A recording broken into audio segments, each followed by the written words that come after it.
Well, hello everyone, and welcome to the Four Persons. Today we're going to do our 2025 Notre Dame and college football preview edition. I know we have already had some games in week 0, but nothing of tremendous significance. So we're ready to get going.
Right, that's the Dropkick Murphys with Victory.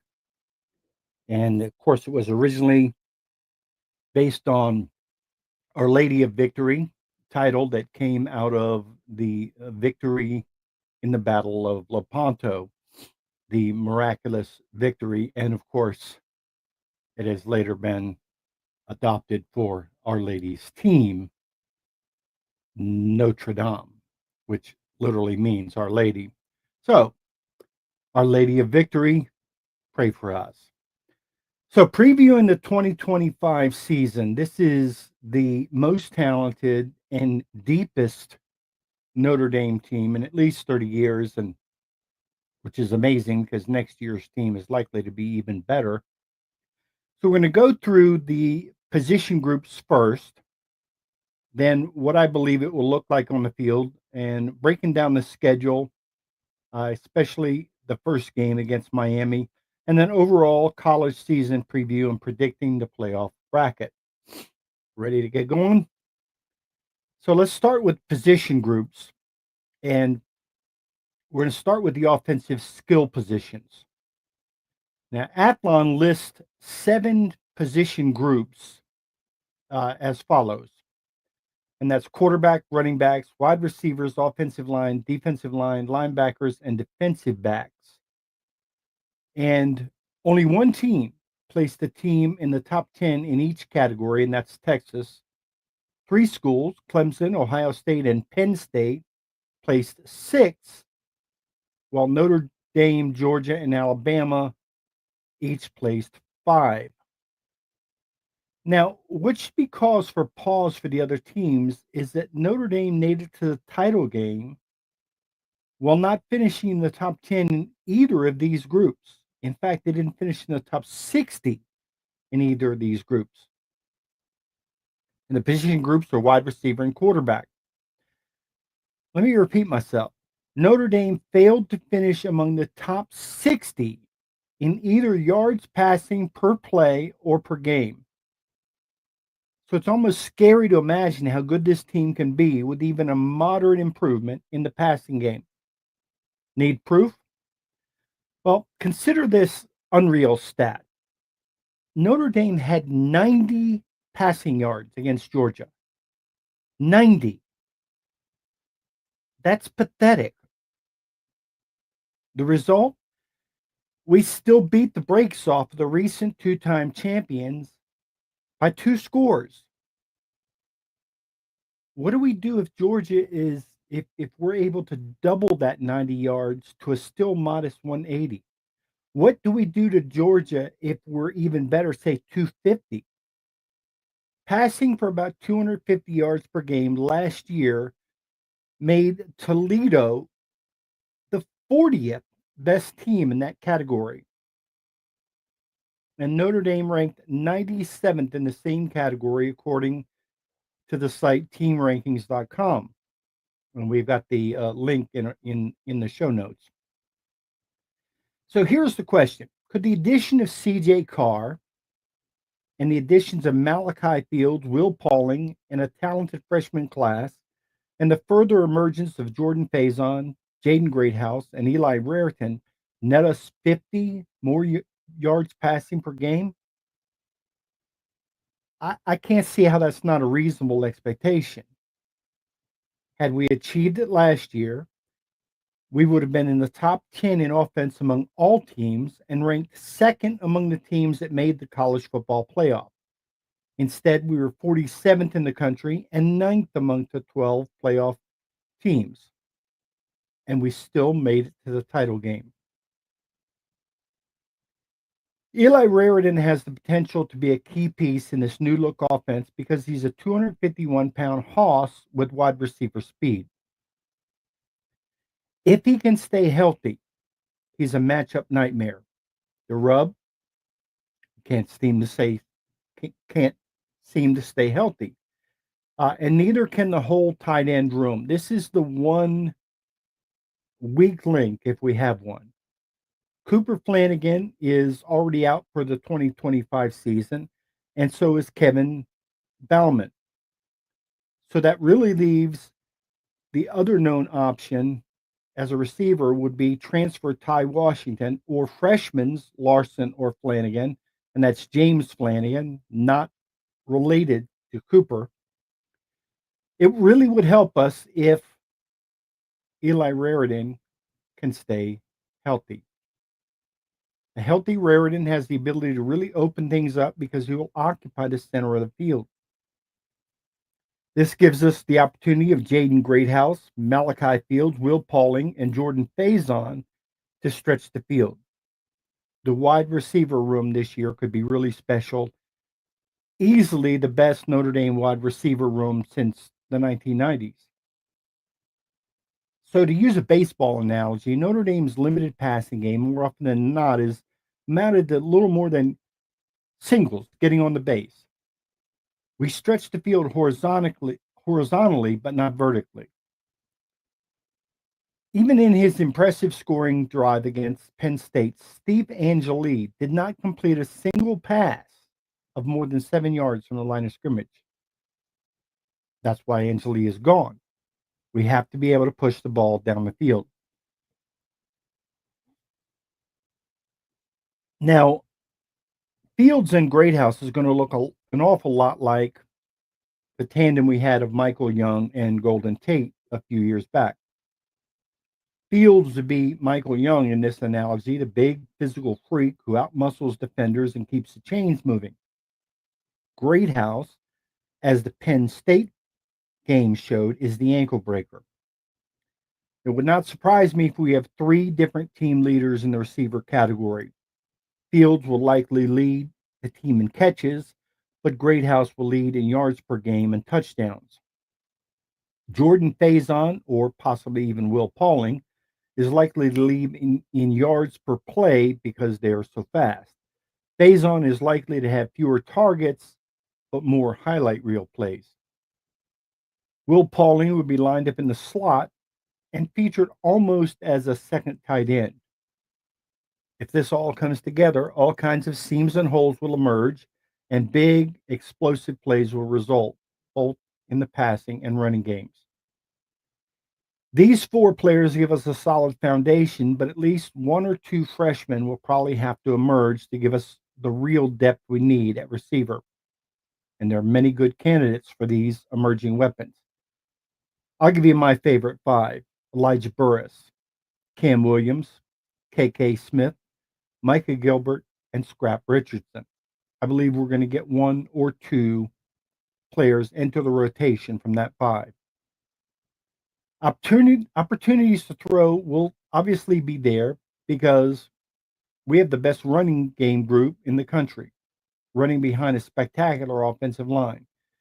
That line is arguably also the best in the country. Now, when I say arguably the best in the country, it was certainly the best in the country until Charles Jagasaw got hurt.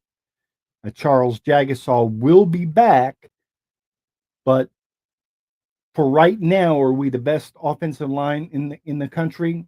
It's arguable, but we're definitely one of the two or three best. And when Jagasaw returns, we will certainly be the best. If Jeremiah Love is not a Heisman finalist, it'll only be because of how much the rest of the running back room has contributed. Jadarian Bryce is a legitimate home run threat. He probably would be the starting running back on at least 90 teams in college football.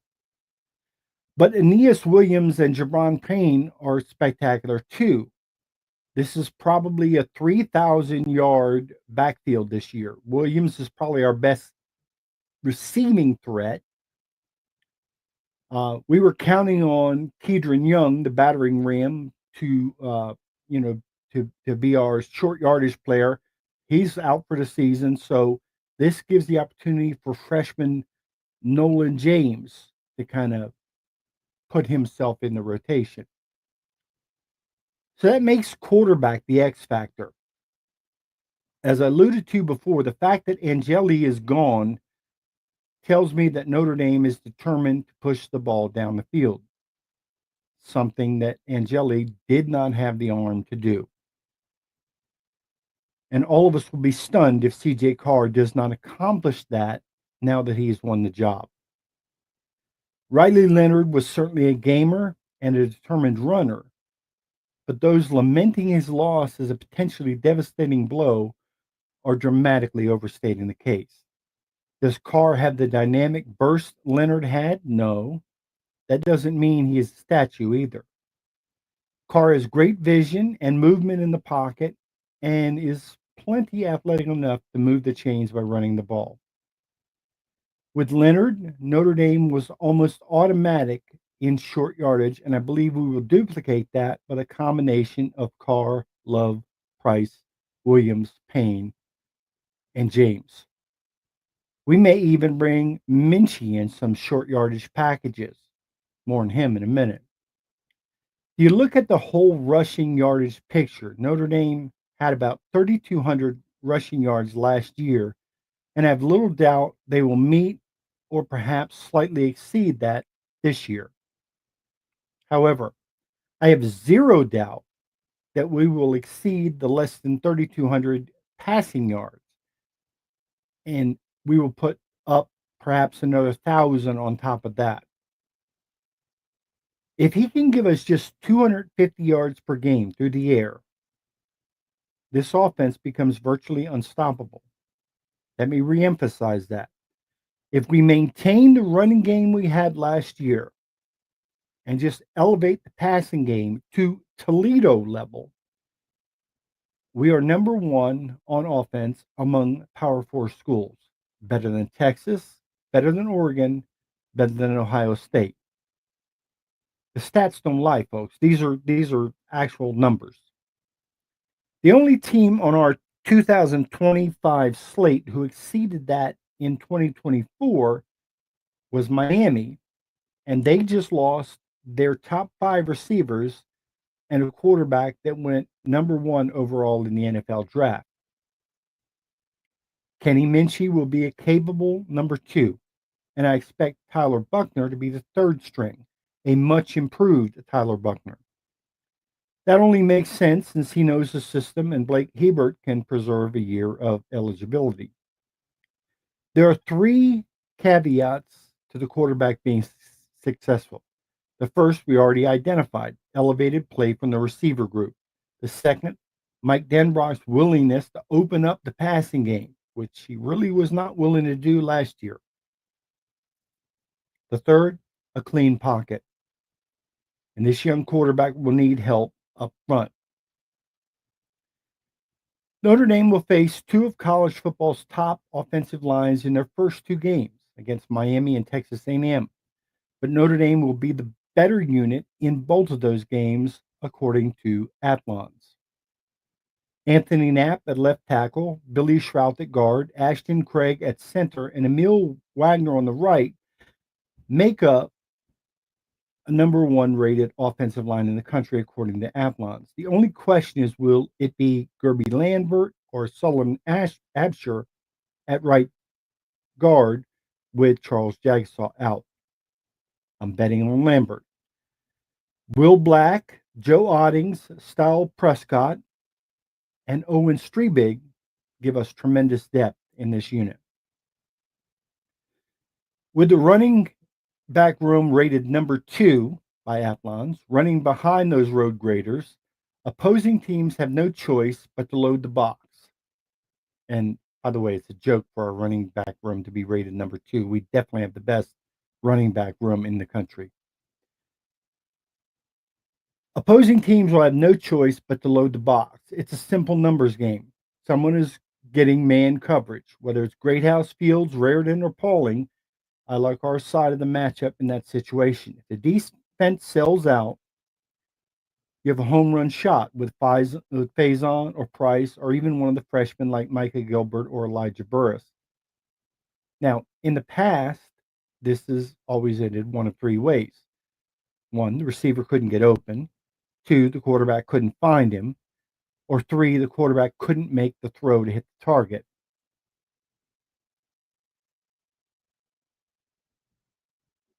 Oh, we were good enough in most games.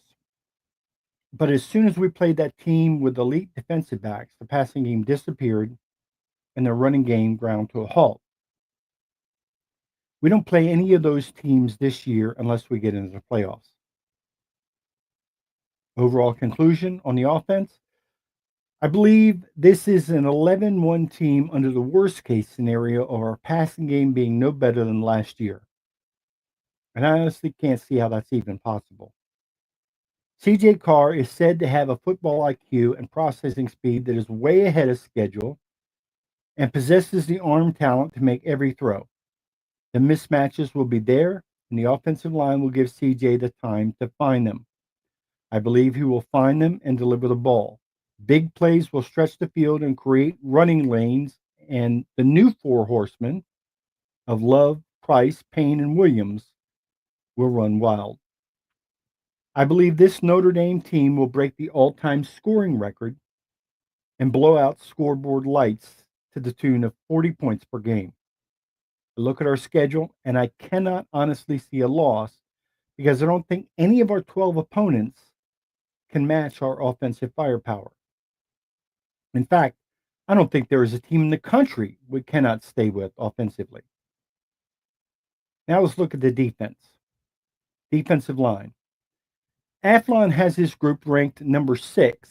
Now, it is no secret that our playoff production in shutting down the run dropped off when we lost Riley Mills and Howard Cross, and we really didn't have a clear answer in replacing them. Texas A&M and Miami have the power running game to pound teams up the middle, especially Miami. Neither Gabriel Rubio or Jason Onye have played enough for us to know for sure what to expect, but they are much bigger and stronger this year. And we can expect heavy rotation with transfers Jared Dawson and Donovan Heinisch and Armel Muka. We may even go deeper into the roster in obvious short yardage situations against those physical teams to our young but massive players like Davion Dixon or Sean Savillano. We may supplement that strategy by occasionally loading the box, but fortunately, we're one of the few teams that can do that and get away with it a significant portion of the time. Joshua Burnham, Bubakar Trail, Bryce Young, and Junior Talamaka will rotate at the end positions. At about mid-season or maybe even a little before, Jordan Vitello will join them. This group has the potential to be fearsome, but that potential hinges entirely on the ability of the interior of the defensive line to hold up. Burnham has been really good as a role player, ideally, and but he's being asked to do much more as dictated by injuries.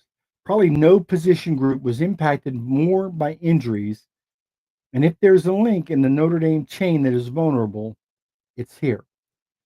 If the switch can come on for Burnham as an every down player, the success of this group can really grow. Junior Talamaka is the most intriguing player of all. He is that Swiss Army knife that could be used in varying and different packages. He is the biggest, along with Batella, but still retains linebacker speed and lateral movement. He led the team in production last year. My guess is that Burnham, Trayar, and Young will form the foundation, but that Chris Ash will move Junior all over the place to create mismatches and disruption. Young has great upside, like his dad did, but he needs more experience and playing time. By the time Batella returns, this unit could be a real problem for opponents. Ryan Roberts of A to Z has been raving about this group and believes we will be large and effective at the point of attack in the interior. If he is right, this is going to be a nasty, dominating defense. Our edge players are going to be a wrecking crew. If teams like Miami, Texas A&M, and others have difficulty running inside against us, they could be in deep trouble very quickly. On to the linebackers. The scariest thing about the fact that Athlon has this group ranked as the number 4 linebacking crew in the nation is that the guy who should be the anchor, Jalen Sneed, has not performed anywhere close to his potential. Drake Bowen emerged from the All America game, rated as the best defensive player in high school football in the country. Not best linebacker, mind you, best player. He is probably the most valuable defensive player we have because of his sound tackling and tremendous football IQ. Jaden Osbury has freakish sideline to sideline speed and can make the kind of plays that so many former Notre Dame linebackers missed on before. Kingston Villamu Asa, KVA, as his initials suggest, is the power plant. Freakish strength for a linebacker like Jalen Smith had. Jalen Sneed is the most versatile in skill set, but his inconsistency has been frustrating. He has spectacular flashes, then disappears. Defensive coordinator Chris Ash may determine how to deploy him in different ways: pass coverage, run stopper, or pass rusher off the edge. Brian Driscoll of Irish Breakdown said that if the light finally comes on for Sneed, this is the number 1 linebacking core in the country. I agree. And this is especially true with the way I think Junior T will be moved around. I hope we have some I hope we have some games well in hand so we can see guys like Anthony Saka and Maiden Ferramo make the field too, the freshman. In fact, some are saying Ferramo might force his way into the starting role. This is going to be a fearsome group. Now on to the secondary. The graphic says it all. Notre Dame's secondary is a flat out no fly zone. Over the last 4 seasons, the best secondary in America has been in South Bend. Dubbed the no fly zone, it has become a factory of elite players. Cam Hart, Benjamin Morrison, and Xavier Watts have been the most notable. Leonard Moore was forced into rotation by injuries and quickly emerged as probably the best cover corner in the nation. Christian Gray is no slouch on the other side either. With Don Schuler and Jalen Stroman at safety and Devontae Smith at nickel, I challenge you to show me a better starting 5 in America in a 4-2-5 defensive look. Carson Hobbs appears to be the most viable backup option at corner, with Tay Johnson and Luke Talich at safety. Talich had a 79-yard pick 6 versus Florida State last year. Mark Zachary, the freshman, also appears to be an interception machine. So our overall conclusion for defense. First 2 games concern me the most, Miami especially. The 2 questions are: 1, will Miami, and to a lesser extent Texas A&M, be able to push around the interior of Notre Dame's defensive line? 2, what steps would Notre Dame take to counter that? Obviously, Notre Dame wants to win both these two games. If you view last year's Northern Illinois debacle as an aberration, you have to believe the season sets up nicely if we emerge 2-0 from those two games. If we emerge 0-2, our season goals could very well be in jeopardy. Miami and Texas A&M will have the same goal as us: bottle up our running game and force us to throw. Well, running on us at will, running on us at will. Whoever wins these battles in aggregate wins the games. Advantage Notre Dame. Here's why I think so. One, offensive line versus defensive line. I think the offensive lines may very well win for all three teams. However, the offensive lines, though elite, are not as good as their offensive lines, though elite, are not as good as ours. And our defensive line, though not yet elite, still is better than both of theirs. Our offensive line versus defensive line win will be larger than their offensive line versus defensive line win in the aggregate, determined by yardage and by time of possession. Two, linebacker play. Ours are superior to theirs and not by a little bit. Though Miami may get a bunch of 4 or 5 yard gains, they won't get the 6 to 20 yard gashes. We will. This is due to superior linebacker play, and three, our running backs are vastly superior to theirs. We will have the gash plays and pick up more first downs with our stable of backs. Four, we can afford to load the box more than they can. Neither of their secondaries rank in the top 10. Athlon has us number 3, but I believe we're actually number 1. And I think the statistics bear that out.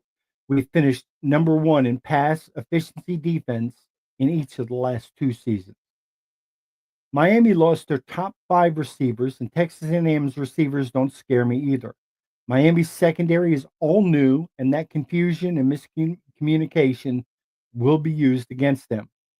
5, quarterback and receivers. Contrary to the popular wisdom, I trust our quarterback and receivers more than theirs to take advantage of those big play opportunities. Defensive pressure. If either of these opponents have to play from behind, the offensive line versus defensive line battle shifts to advantage Notre Dame. I certainly like our ability to bring the heat from our ends and backers. May seem that I have boiled this entire defensive season down to 2 games, but there's a reason for that. After those first 2 games, the only perceived disadvantage, their offensive line versus our defensive line, vanishes. In fact, after these 2 games, we face only one unit that ranks in the top 10 in one category: Pittsburgh, and it's their linebackers. The rest of the season. Simply stated, we have an overwhelming talent advantage in virtually all phases of offense and defense against each of the last 10 teams we play. That includes depth, and I think a lot of young defensive players are going to get meaningful reps. By playoff time, this defense will be the nation's best. Chris Ash was instrumental in Ohio State's 2014 national championship defense, so he's proven he can get it done if the fit is right. His statement that he may mix some zone into our pass defense is particularly aimed at them. We won't be playing them until December or January at all, if at all, but I don't believe scheme is why we lost to Ohio State. If Benjamin Morrison, Xavier Watts, Howard Cross, Riley Mills, Jordan Botelho, and Boubacar Traore were not out with injuries, we would have beaten the Buckeyes. If our players are healthy, I believe Ash will be successful. His defense will be less complicated, but faster and more violent. Marcus Freeman wants to create a defense that is feared, one that plays with all the finesse of a pack of junkyard dogs. I believe that when the playoffs start, this defense will be just plain nasty. Alabama 2011 nasty. Miami 2001 nasty. Notre Dame 1990 or 1988 nasty. On the special teams, Noah Burnett will be the field goal kicker after transferring from North Carolina. In a year of encouraging, insane statistics, here's one. Notre Dame fell one field goal short of entering the national championship with a 15-0 record. That's right, one kick. Why is that encouraging? Notre Dame's kicker, Mitch Jeter, was hurt all year and didn't get healthy until the playoffs. His kick versus Penn State put us in the title game. As I mentioned before, we made it to the title game with the 97th ranked pass offense, and you have to be optimistic because there's just no way we don't improve on that. In the same way, we scored 38 points a game with a field goal percentage that ranked 127 at 55%. Barring the freak event of our kicker being hurt again all year, there's no chance that doesn't improve and certainly bodes well for an improvement in scoring. James Rendell returns as a fantastic punter, and he will only get better.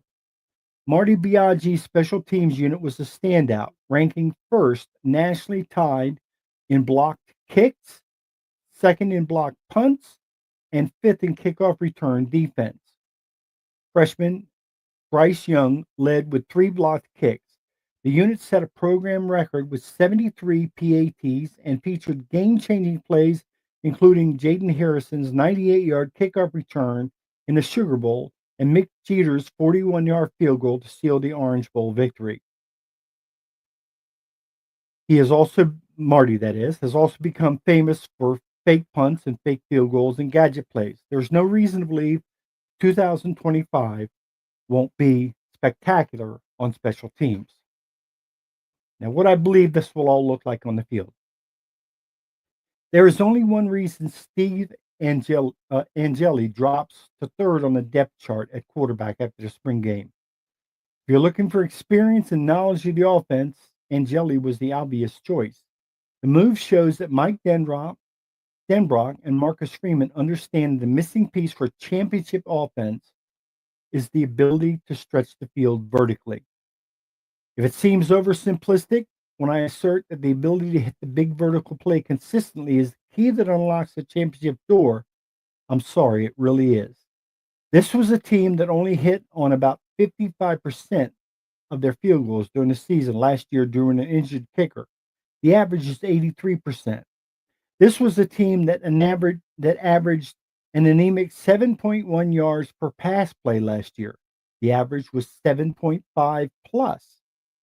This is a team that had at least 16 players miss at least one game due to injury. The average is half that. Yet we went 14-2 and played for a national championship. Conclusions and projections. Offense. I've been watching Notre Dame football for decades and I've seen many great players at different positions. I can truly say that I've never seen an offense with as much talent, balance, and flat out firepower in so many areas as this one at one time.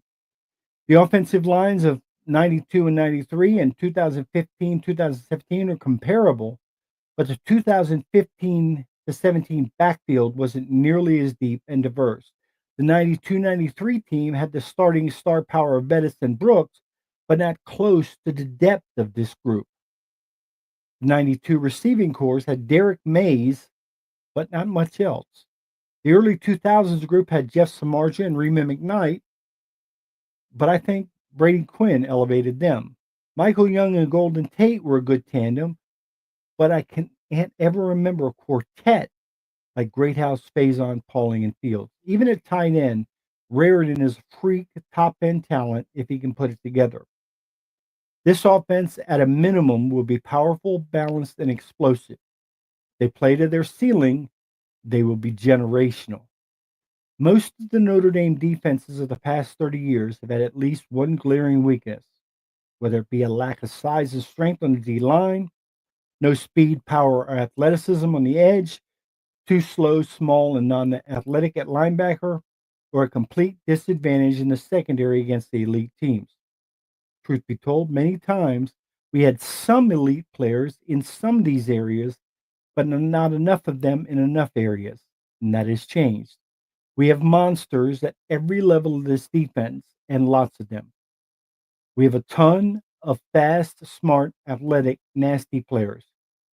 In our last 5 games, we played USC, Indiana, Georgia, Penn State, and Ohio State, and we're 5-1 against that group without Jordan Botelho, Boubacar Traore, Benjamin Morrison, Howard Cross, Xavier Watts, and Riley Mills. This team has more overall depth. I think this is going to be an explosive, balanced offense, uh, offense coupled with a nasty, violent, suffocating defense. I honestly believe Notre Dame is going to go 12-0 against this schedule. We're just too strong in too many areas. However, I'm going to break the groups. Uh, I'm going to group the opponents into competitive versus non. Teams that we will beat that will be somewhat competitive. Miami. Miami will try to run the football up the middle and control the game, and will try to throw off of play action. They will have mixed success at first, but Notre Dame will eventually seize control by making Miami one dimensional and forcing them to play from behind. We will hit the big plays, and they won't. Notre Dame will win by at least 10 points. Texas A&M will try the same formula, but we're better than last year and will beat them worse. At least a 14-point Notre Dame win. USC is almost always competitive. It will be for a while, but we'll pull away late. Arkansas will attempt to match our physicality, but the talent advantage will let us pull away. The only reason why I'm a little worried about the Arkansas game is that it's going to be at Arkansas at 12 noon. It's likely to be very hot. Between Pitt and Syracuse, one of them will catch us a little bit flat, but we'll win the game late anyway. These games, I think, are going to be flat out routes. Boise State, Purdue, North Carolina State, Boston College, Navy, and Stanford will destroy those teams. So, this is my projection for the college football playoff. After going 12-0, Notre Dame secures the number 1 seed and 2 additional weeks off because we don't play in a conference championship game. Texas edges out Alabama to win the SEC and the number 2 seed. Clemson wins the ACC and gets the 3 seed. Alabama gets the 4 seed as an at-large. Arizona State, Penn State, Ohio State, and Georgia advance to the second round, but all of the top 4 seeds win against them. In the semifinals, Clemson falls to Texas and Notre Dame beats Alabama.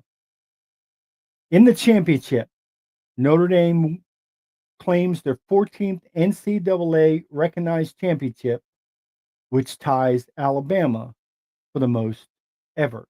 Despite how many national championships Alabama claims they have won 14 as recognized by the NCAA, and we have won 13 as recognized by the NCAA, and we will tie them this year.